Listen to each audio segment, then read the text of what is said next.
So, guys, I want to talk about the Cowboy Bebop movie Knocking on Heaven's Door. And I was very, very lucky because they were showing it at the Trumbull movie theater in Connecticut. And then also, what they're doing with like Cinemark and AMC, they're doing something called Anime Night. So, last month, I was able to watch the Daft Punk movie.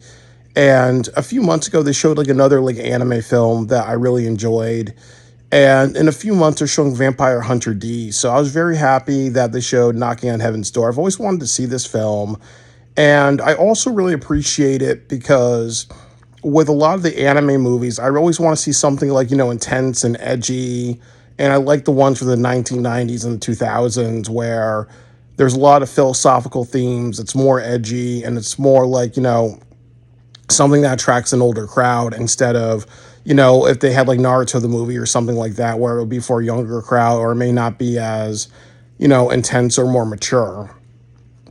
So with that said, Knocking on Heaven's Door was about like, the characters from Cowboy Bebop, and they end up going to a planet. I believe it's like a planet. I believe it's Earth or Mars. So what happens is that they're bounty hunters. So it's open to them trying to stop a convenience store robbery so they can apprehend a bunch of people for a small bounty. And they realize that there's actually another planet where there's actually, a person who's wanted for cyber crimes, and he's worth like I think 3 million of their currency, which is Wulong. So they want to like, apprehend him. So obviously, when they apprehend people, they have to do detective work to really just understand, what this guy's about, what this hacker is about, and the other people involved with him. So it's revealed that this hacker, he really likes, video games, and he likes old school video games. Like you see him hold like a video game console in his hands, like a handheld console that's reminiscent of the white Game Boy. And also it's revealed that he is working with a person to create like this, virus. I believe it's like a protein in the human body, in the bones, like I think it's like limpids or something like that. And what happens is that it just causes, illness in people. So he's working with a man named Vincent who wants to make everybody sick with this illness. And this man, Vincent, is really the main antagonist of the whole like movie. Like he has like PTSD from being a victim of human experimentation and serving in the military on Mars. And there's this woman, Electra, that he's friends with, but he really he wants to make everybody sick with this virus on Halloween because, in many cultures, people talk about Halloween being a day of darkness and a day where people reflect upon purgatory and souls and everything like that, really. So it's almost like he has like a form of schizophrenia and delusion because he wants to do a crime and he wants it to be, symbolic because he's doing it on a certain holiday. It's almost like if somebody killed somebody on Good Friday and said, okay, I want them to rise, they're going to rise from the dead on Easter morning type of thing, really, So he's an interesting character and definitely, somebody with like, possibly PTSD leading to a schizophrenia type of thing, like you see in the movie Taxi Driver, or somebody living in the metaphors in their head, really, just like the psychotheorist Carl Jung talked about. So they have to confront him and they have to deal with that situation. So what I would say with the movie, that there's a lot of positives. If I was to give it a grade, I would say it's like a 4 out of 5 for me because, this is something that I've always wanted to see. They had really great music. They always do a great job with music in Cowboy Bebop. I really like this. I really like, the setting of the story because it felt like it was a futuristic version of Queens, New York. Like, you have like all like the water, you have like, like the borough separated by like water, and it also made me think of Yokohama or other places, or like even Hawaii, where there's a lot of like, water separating areas. And then it also reminded me a little bit of Wyoming because it had a bit of like it had like a bit of like a desert type of feel and a rustic type of feel to it. And a lot of like the animation, there's a lot of like textures and everything like that everywhere. It was definitely very beautifully animated. I would also say that they had like some scenes where they were like, flying around and some fight sequences. Like they were fighting in a place that looked like the Eiffel Tower with fireworks all around at the end of the film. It looked very, very beautiful, like beautiful cinematography. Like honestly, the Cowboy Bebop series was making a bunch of money at this time, so they really dropped a bunch of coin in this movie. I think it cost like 3 million to make. So that had to be like maybe 20 million yen if my math is correct, because usually the yen is not that big, but they really, really, really just made the animation really great for the time, really, and they definitely lived up to a very high standard.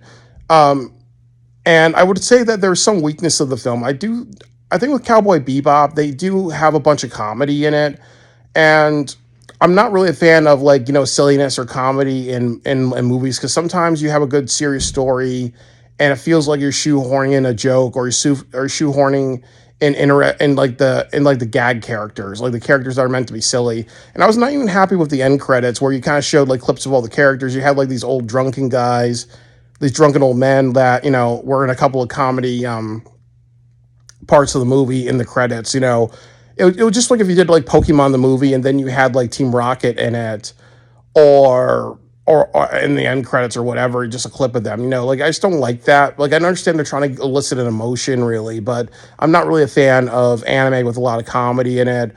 Or if there's a serious story, you throw in a bunch of comedy and all that. And I also just didn't like the ending, because I really think that the whole point of it is, are you living in the real world? When I think that they could have done a bigger meditation on Vincent and Spike and a lot of other characters who suffer from PTSD and trauma, because that's really, and depression, because that's really very underexplored in Cowboy Bebop, unless you analyze it by yourself, really. That Vincent does have PTSD and trauma and depression, and that could have been more explored, and that could have been something very powerful. Almost like imagine if you took Pain and Naruto and how they had the conversation about coming from bad upbringings, like how they did that in Naruto was masterful, but they kind of did that between Vincent and Spike and somehow pulled it off, or made Spike reflect on his choices and his relationship with Julia. I think that you would have had something more powerful, even if there was like a middle character, like talking about Vincent and how he changed, and Spike kind of reflected and said, man, this makes me think about Julia or the things that I've been through or my life. There could have been more like character depth explored, even though Vincent was always a psychotic character through this.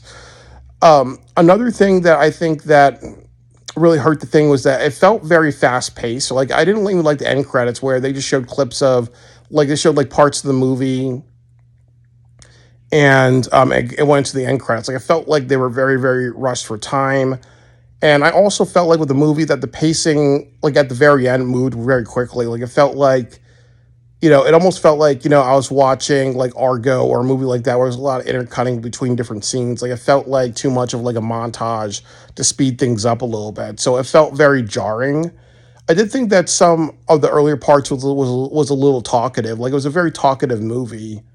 So I felt that that was, a little like, off-putting. Sometimes in movies you need to have some silent things, or sometimes you need to just have music play just to kind of make sure it's not like a Quentin Tarantino film where it's nonstop talking.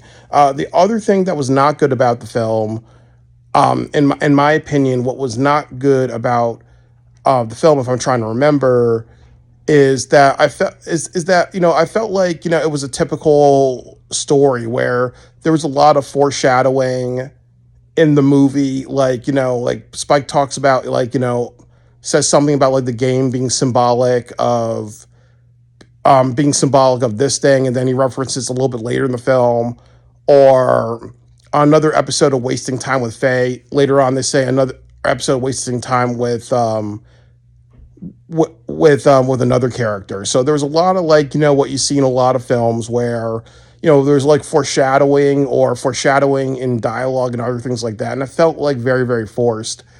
And then also towards the end, there's some characters that die and whatever, and they make like certain choices that you would see in other films. Like they pick and choose who they want to kill. They pick and choose not killing, a protagonist character or other characters because they have feelings for another character. So it did feel very like, kind of formulaic.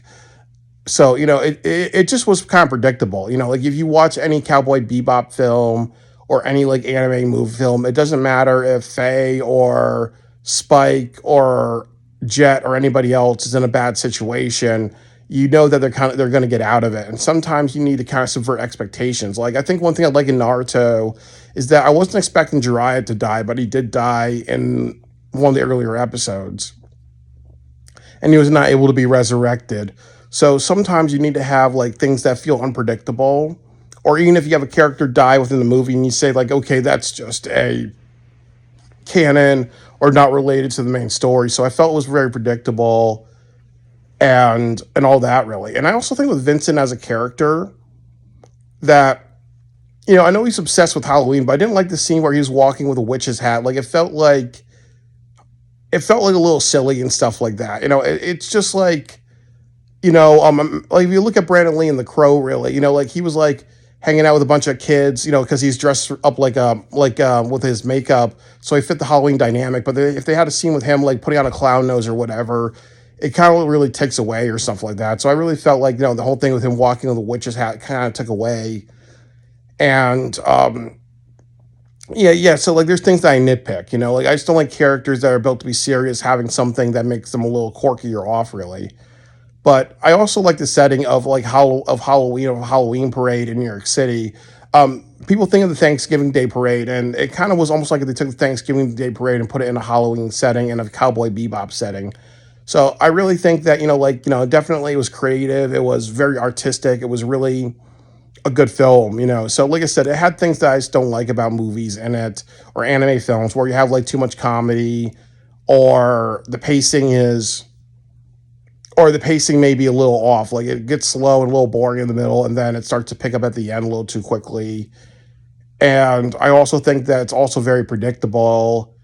And I also am not a fan of gag characters, like characters that are just thrown in there to interject the comedy. But, again, with Cowboy Bebop, I think the masterpiece of it is that it goes through all emotions. Like it goes through, it gives you sci-fi, gives you action, gives you cool music.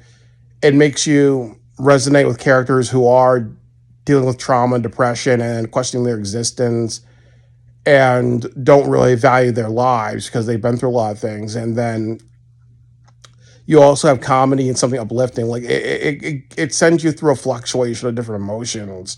And that's why it's one of the best animes ever made. Like I always talk about Noir being my favorite anime, which came around the same time as Cowboy Bebop. But Cowboy Bebop is way superior because of all of the emotional range it gives you. And that's in good storytelling. You look at a Quentin Tarantino film, it makes you feel a range of different emotions as you're watching it, and Cowboy Bebop does the same. So I would totally recommend Knocking on Heaven's Door. It was definitely worth the wait. And I can't wait until they have Vampire Hunter D at a couple of theaters in Connecticut in the April month.